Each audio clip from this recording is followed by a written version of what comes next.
Selamat pagi anak-anak. Bagaimana kabar kalian? Harus luar biasa. Semoga kalian tetap sehat, tetap semangat, dan selalu hidup sehat. Oke, hari ini kita akan belajar tentang buku fiksi dan non-fiksi. Pernah dengar anak-anak apa itu buku fiksi dan buku non-fiksi? Ya, nah sebelum kita membahas, mari kita lihat dulu sebuah tayangan yang akan diputar berikut. Apalah arti 9-10 orang murid? Kita tetap dapat mengajar mereka kan, Pak? Tugas kita memanglah berat. Murid kita pun cuma sikit. Tapi kita punya kewajiban memberi pendidikan pada anak-anak yang tidak mampu ni. Kita semua harus punya cita-cita. Dan di sekolah inilah perjalanan itu kita mulai. Lili. Ini! Lenggang. Di mana Harun, Lenggang? Iya betul, pandai Harun.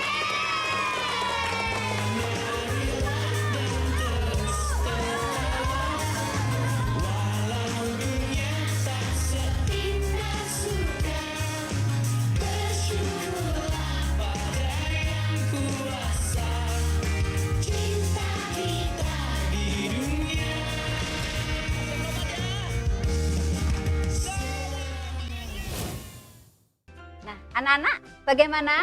Sudah melihat cuplikan filmnya? Ya, kalian sudah melihat cuplikan film tentang Laskar Pelangi. Nah, sekarang coba kita bandingkan dengan film berikutnya yang kedua.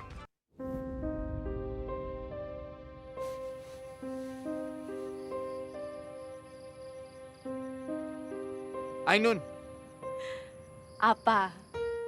Aku hitam dan jelek seperti gula Jawa? tidak. Kamu cantik, Ainun. Seperti gula pasir.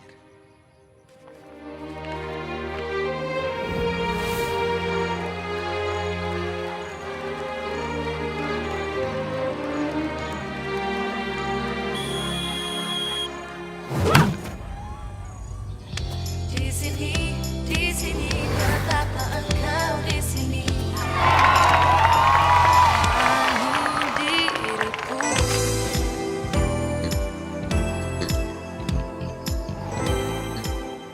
Ainun, kamu akan ambil fakultas apa? Kedokteran. TH Bandung dekat dari SMA kita. Dekat juga dari musik gula Jawa. Ainun dari Intercross jam 8 untuk pergi ke kampus. Ainun.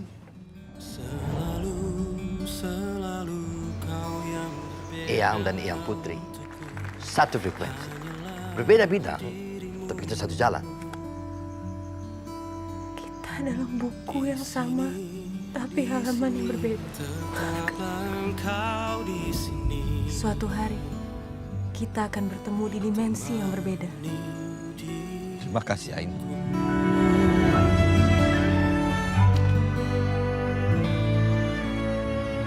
Brody,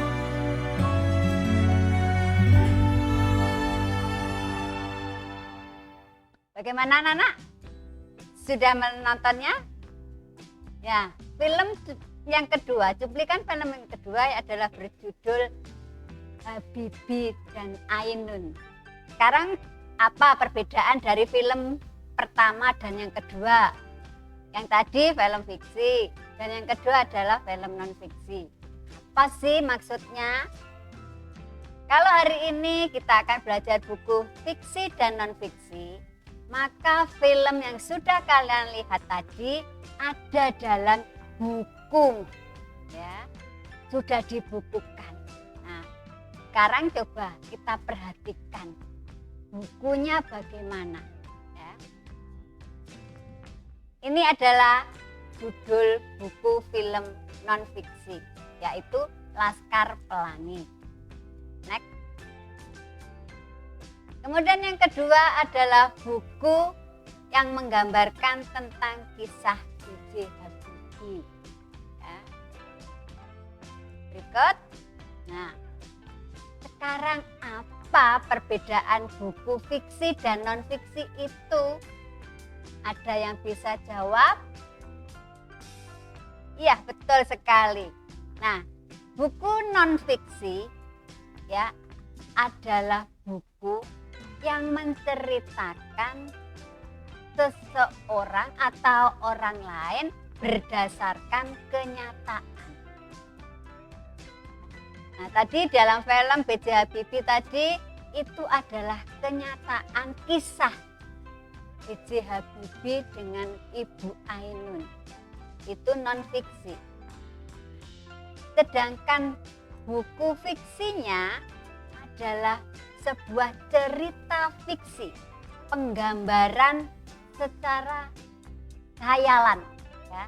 Buku yang ditulis berdasarkan fiktif semata. Hanya angan-angan, hanya rekaan pengarang atau penulis. Ya, itu perbedaan buku fiksi dan non-fiksi. Pengertian dari buku fiksi dan buku non-fiksi. Nah, anak-anak, sekarang apa kaidah kebahasaan dari buku fiksi dan non-fiksi itu? Oke, sekarang kita perhatikan ya, coba. Nah, kita lihat dulu fiksi, buku fiksi. Nah, kaidah kebahasaannya adalah yang pertama, menggunakan perumpamaan. Ya, atau gaya bahasanya itu metafora. Membandingkan benda mati dianggap benda hidup. Nah, kemudian yang kedua, kaidah kebahasaan yang kedua, menggunakan kata ganti tertentu atau metonomia. Yang ketiga, menggunakan persamaan atau simile. Nah, itu kaidah kebahasaannya. Kemudian sekarang kaidah kebahasaan buku non-fiksinya itu apa? Di dalam slide yang tampak itu, kalian di situ melihat judul buku Guru Sejati. Nah, ini adalah salah satu contoh buku non-fiksinya. Ya. Nah, sekarang apa saja kaidah kebahasaannya? Yang pertama, menggunakan kata baku. Nah, kata baku itu adalah kata yang sesuai dengan ejaan bahasa Indonesia yang baik dan benar. Ya. Kemudian yang kedua, cerita ditulis dalam berdasarkan kehidupan nyata. Nah, tadi kalian sudah melihat film B.J. Habibie. Nah, itu salah satu contoh ya, tulisan buku non-fiksi berdasarkan kenyataan hidup B.J. Habibie dan Ibu Ainun. Berikutnya adalah mengemukakan kata asing dan kata yang belum termasuk kata serapan. Ya, dalam buku non-fiksi kadang-kadang mungkin kalian membacanya ada yang tidak paham karena ada kata asingnya. Ya, itu salah satu contoh kaidah kebahasaan dalam buku non-fiksi. Oke, selanjutnya kita akan bahas tentang unsur-unsur buku fiksi dan non-fiksi. Sekarang kita bahas yang non-fiksi dulu. Yang pertama adalah dalam buku fiksi, unsur yang pertama adalah cover atau halaman. Di situ ada ditulis judul, karangan, ya, siapa pengarangnya, penerbit dan sebagainya.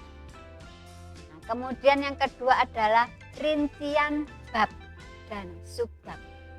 Jadi ada bab 1, bab 2, bab 3, dan selanjutnya. Dalam bab 1 itu ada bagian-bagian kecil dari sebuah cerita. Nah, itu namanya subbab. Nah, berikutnya adalah judul buku. Ya, judul bukunya. Kemudian tema. Selanjutnya tokoh dan penokohan. Sudah jelas kan tokoh itu apa, penokohan itu apa? Iya, kalau tokoh itu pemeran, kalau penokohan adalah sifat daripada tokoh itu sendiri. Kemudian bahasa yang digunakan. Nah, dalam bahasa buku fiksi itu bahasa santai anak-anak ya, santai. Tidak terlalu resmi. Kemudian berikutnya adalah penyajian cerita. Disajikan dengan cara yang menarik. Nah, tentunya supaya si pembaca buku fiksi itu bisa mengenal atau seakan-akan ikut di dalam cerita itu, mengenal benar cerita itu. Ya. Nah, itu unsur buku fiksi. Sekarang unsur buku non fiksi. Wah, ayo ada yang bisa? Yang pertama, unsur buku non fiksi sebenarnya antara fiksi dan non fiksi itu sama ya anak-anak. Ya, cuma ada beberapa perbedaan. Untuk yang pertama sama, ada cover buku. Nah, kemudian rincian bab dan subbab. Berikutnya adalah judul buku. Keempat adalah isi dari buku itu sendiri. Ya, isi buku. Kemudian cara penyajian, terus bahasa yang digunakan. Yang terakhir adalah sistematika penyajian. Jadi dalam buku non fiksi itu harus sistematis dalam menyajikan supaya orang yang membaca paham benar alur dari buku itu. Itu unsur-unsur buku non fiksi dan fiksi. Nah, sekarang berikutnya struktur dari teks buku fiksi dan non fiksi. Oke, sekarang kita bahas yang fiksi dulu, buku fiksi. Apa strukturnya? Yang pertama adalah orientasi. Orientasi, kalian sudah paham, orientasi itu adalah pengenalan ya, terhadap suatu cerita yang dimulai dengan pengenalan tokoh, sifat, dan sebagainya. Kemudian yang kedua, komplikasi. Di sini komplikasi adalah mulai timbul permasalahan, timbul konflik. Ya. Nah, berikutnya ketiga adalah evaluasi. Nah, evaluasi di sini adalah komplikasi permasalahan yang sudah mulai menunjukkan batas penyelesaian. Kalau komplikasi tadi mulai terjadinya masalah, kalau evaluasi ini mulai nampak adanya penyelesaian masalah. Titik terangnya mulai ada. Yang keempat adalah resolusi. Di sini masalah sudah selesai. Sudah tidak ada masalah lagi. Sudah ada jalan keluarnya.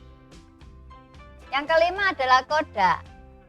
Koda di sini adalah kesimpulan ya, di mana ada perubahan tokoh ya yang lebih baik dari yang semula.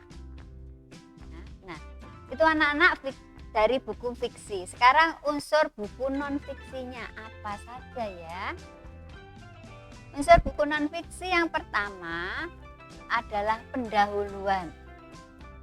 Yang kemudian yang kedua adalah isi. Ketiga adalah penutup. Ya.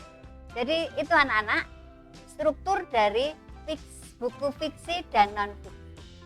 Nah, demikian pelajaran yang bisa kita pelajari hari ini tentang buku fiksi dan buku non fiksi. Nah, mungkin dari antara kalian masih belum merasa jelas dengan apa yang Bun sampaikan. Nanti kalian bisa memutar kembali video ini dan kalian bisa mempelajari ulang, mengingat kembali. Bahkan kalian bisa mencermati apa yang sudah disampaikan pembelajaran hari ini. Untuk tugas, tetap kalian perhatikan, kalian kerjakan, kalian lihat di Google Classroom kalian masing-masing ya. Nah, pesan Bu Win, tetap semangat, tetap sehat untuk kalian, tetap stay di rumah, jaga kondisi, dan jangan lupa selalu berdoa dan beribadah. Oke, sampai jumpa pada pembelajaran yang akan datang. Dadah.